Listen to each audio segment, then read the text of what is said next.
Je me rappelle le premier jour où j'ai pris la parole devant 50 personnes. J'avais peur. J'avais les mains qui étaient moites. J'avais le ventre qui gargouillait. La sueur coulait sur moi. Mais heureusement, avec ces quelques expériences, j'ai pu concocter de petites astuces, des techniques pour toutes les personnes qui hésitent aujourd'hui à prendre la parole en public.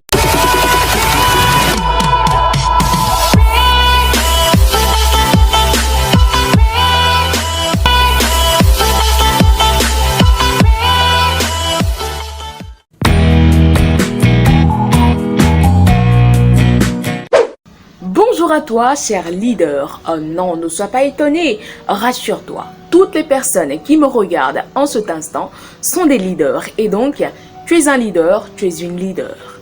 Je suis Rebecca Yehi et je vous souhaite la bienvenue sur ma chaîne. Cette chaîne a pour but d'œuvrer et d'impacter le monde. Mais ici, de façon particulière, nous allons œuvrer et impacter avec la parole. Et qui parle d'œuvrer et impacter avec la parole, parle aussi de manier la parole. Aujourd'hui, nous avons l'impression que la communication nous donne un stress. La prise de parole nous donne ce stress-là. Je me rappelle le premier jour où j'ai pris la parole devant 50 personnes. J'avais peur. J'avais les mains qui étaient moites. J'avais le ventre qui gargouillait. La sueur coulait sur moi. Mais heureusement, avec ces quelques expériences, j'ai pu concocter de petites astuces, des techniques pour toutes les personnes qui hésitent aujourd'hui à prendre la parole en public afin d'extirper tout ce qu'il y a comme frustration, comme peur, comme inquiétude, anxiété et pouvoir soigner votre prise de parole en public et vous lancer et vous pousser et risquer. Et je suis sûre que cela va donner un résultat exceptionnel parce que je sais que vous avez quelque chose à l'intérieur de vous que vous voulez partager au monde entier. Mais il vous faut un peu de coaching, un peu de motivation pour pouvoir le faire. Et surtout, rassurez-vous, vous pouvez le faire, vous avez le potentiel pour le faire. La prise de parole se retrouve un peu partout, que ce soit à l'école, après l'école. Ça veut dire que même quand nous sommes diplômés, nous devons prendre la parole en public parce que il y a la soutenance, tout ce qui va avec et tout. Même dans le milieu professionnel, la prise de parole intervient. Même dans le milieu religieux, la prise de parole aussi intervient.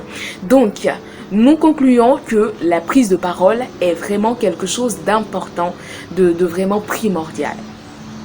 Comment donc faire passer de façon exceptionnelle son message, ses idées, son projet, ses valeurs, ses principes afin de pouvoir avoir de l'effet sur ces personnes qui écoutent, avoir de l'impact sur ces personnes-là. Je vais donc, avec mes quelques expériences, comme je l'ai dit tantôt, vous concocter de petites méthodes pour pouvoir vous aider à sortir de votre cocon et donner le meilleur de vous-même. Suivez-moi surtout, ne manquez aucune des vidéos pour pouvoir mieux vous exercer. Il y aura des exercices, il y aura des astuces, oui, mais à vous d'être ces personnes-là qui seront motivées, qui auront l'envie d'apprendre et de mettre en pratique. Parce que la prise de parole ne se maîtrise pas d'un coup, il faut quelque temps d'apprentissage et puis au fil du temps, vous allez voir que ça va vraiment s'améliorer. J'aimerais vous donner ce secret, vous dire que c'est vraiment primordial dans la prise de parole en public. Lorsque vous arrivez devant des personnes, un public, il y a deux choses que nous remarquons d'abord avant d'être vraiment captivés. Vous donnez toute notre attention quand vous parlez, eh bien, c'est la voix et la gestuelle. Dans la voix se trouvent plusieurs éléments. Dans la gestuelle également, nous allons apprendre tout ça. Mais surtout, ne ratez pas parce que dans ces quelques vidéos qui vont arriver dans quelques temps, vous allez avoir les détails sur la voix, comment maîtriser la voix, comment pouvoir capter l'auditoire avec votre voix. Et c'est tout cela que nous allons apprendre dans ces quelques vidéos sur cette chaîne. Eh bien, je crois que c'est l'heure pour moi de vous laisser. On se donne rendez-vous dans les prochaines vidéos. J'espère que cette vidéo vous a vraiment plu. D'ici là, prenez bien soin de vous. Je sais très bien que vous êtes un peu occupé, mais abonnez-vous. Voilà, abonnez-vous. Allez, clin d'œil.